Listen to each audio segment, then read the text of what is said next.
کیا آپ جانتے ہیں کہ اس پوری کائنات میں سب سے بڑی رحمت کون ہے؟ اللہ پاک خود فرماتا ہے وَمَا أَرْسَلْنَاكَ إِلَّا رَحْمَةً لِّلْعَالَمِينَ، اے نبی، ہم نے آپ کو تمام جہانوں کے لیے سراپا رحمت بنا کر بھیجا ہے۔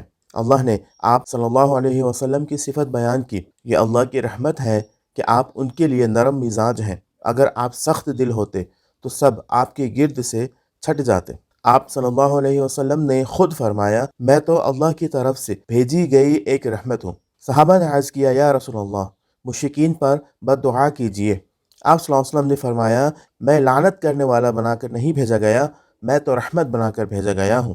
فتح مکہ کے دن وہی لوگ تھے جنہوں نے آپ صلی اللہ علیہ وسلم پر ظلم ڈھائے تھے۔ آپ نے فرمایا، آج تم پر کوئی گرفت نہیں، تم سب آزاد ہو۔ آپ نے فرمایا، جو ہمارے چھوٹوں پر رحم نہیں کرتا اور بڑوں کی عزت نہیں کرتا وہ ہم میں سے نہیں۔ آپ نے ہمیں سکھایا، تم زمین والوں پر رحم کرو، آسمان والا تم پر رحم فرمائے گا۔ یہ ہے ہمارے نبی صلی اللہ علیہ وسلم، رحمت عالم، تاجدار مدینہ۔